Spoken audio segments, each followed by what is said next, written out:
Superposition theorem क्या कहती है कि एक टाइम पे एक ही सोर्स रहेगा और दूसरा सोर्स क्या हो जाएगा, रिमूव हो जाएगा।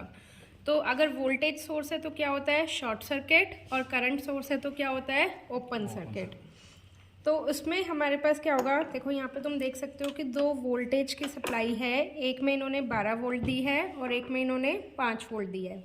तो हम क्या करेंगे, पहले 12 वोल्ट को कनेक्ट करेंगे और 5 वोल्ट वाले को क्या कर देते हैं, शॉर्ट सर्किट कर देते हैं।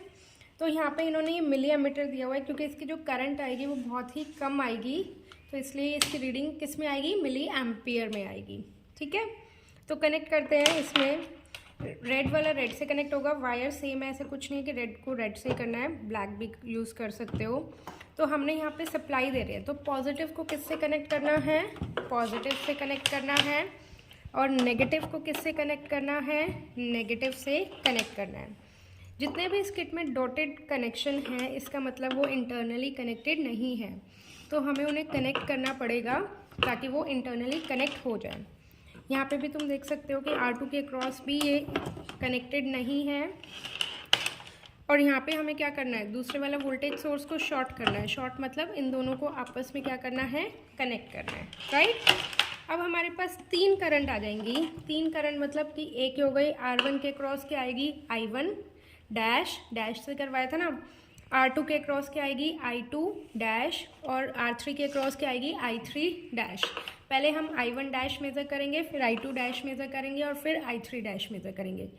फिर इसी तरह 5 वोल्ट की सप्लाई रख के हम I1 डबल डैश मेज़र करेंगे, I2 डबल डैश मेज़र करेंगे, और I3 डबल डैश मेज़र करेंगे। तो सबसे पहले कर लेते हैं हम I1 डैश मेज़र कर लेते हैं, वो किसके अक्रॉस होगा, R1 के अक्रॉस होगा। तो इसको निकाला वायर को, ठीक है। अब हमें मेज़र करने के लिए क्या यूज़ करना पड़ेगा, एमीटर यूज़ करना पड़ेगा। तो एमीटर का पॉजिटिव टर्मिनल किससे कनेक्ट होगा, पॉजिटिव से कनेक्ट होगा, और एमीटर का नेगेटिव टर्मिनल किससे कनेक्ट होगा, नेगेटिव से कनेक्ट होगा।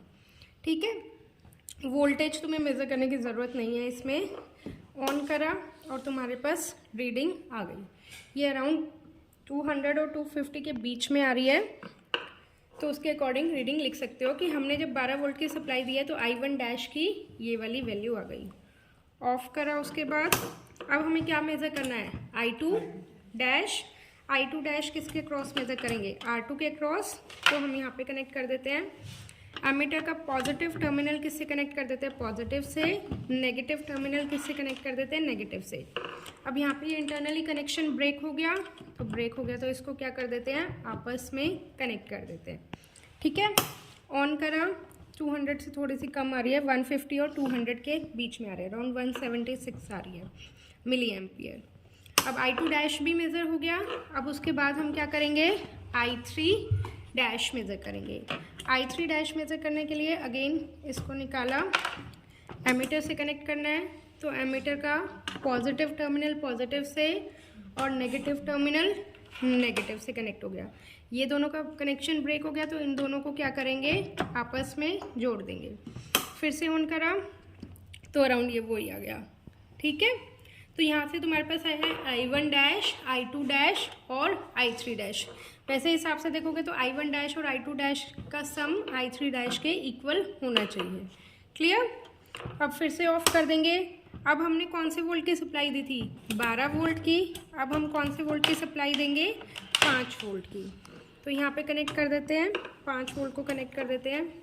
अगेन कैसे जाएगा, पॉजिटिव टर्मिनल पॉजिटिव से और हमारा नेगेटिव टर्मिनल नेगेटिव से। ठीक है, यहाँ पे क्या है, अब वोल्टेज सोर्स 12 वोल्ट के वोल्टेज सोर्स को हमें क्या करना पड़ेगा, शॉर्ट करना पड़ेगा। तो इसको क्या कर दिया, शॉर्ट कर दिया। फिर से हम वही काम करेंगे, मेज़र करेंगे I1 dash. I1 dash measure करने के लिए क्या करेंगे, एमीटर का पॉजिटिव टर्मिनल किससे कनेक्ट करेंगे, पॉजिटिव से। नेगेटिव टर्मिनल किससे कनेक्ट करेंगे, नेगेटिव से, और इन दोनों को हम क्या कर देंगे, आपस में जोड़ देंगे। तो ऑन करेंगे तो हमारे पास ये इसमें कनेक्शन उल्टा हो गया होगा, रीडिंग आ गई। ठीक है, 50 से कम है, अराउंड 30-40 के आसपास है। तो ये क्या आया है तुम्हारे पास, I1 डबल डैश। ओके, उसके बाद हम क्या निकालेंगे, सिमिलरली I2 डबल डैश, फिर से एमीटर का पॉजिटिव टर्मिनल पॉजिटिव से, नेगेटिव टर्मिनल नेगेटिव से कनेक्ट कर देंगे। उसके बाद ऑन करेंगे तो हमारे पास फिर से I2 डबल डैश की वैल्यू आ गई। नेक्स्ट सिमिलर हम I3 डबल डैश निकालेंगे तो पॉजिटिव टर्मिनल पॉजिटिव से, नेगेटिव टर्मिनल नेगेटिव से।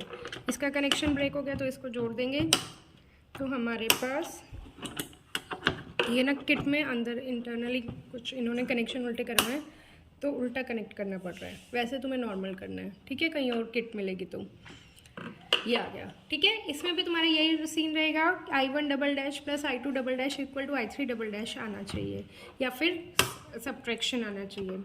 अब लास्ट में तुम्हें क्या करना है, finally I1 is equal to I1 dash plus I1 double dash. तो अब मुझे क्या करना पड़ेगा, दोनों सप्लाई देनी पड़ेगी I1 निकालने के लिए, तभी तो हम क्रॉस चेक करेंगे कि हमारा आंसर ठीक आ रहा है या नहीं आ रहा।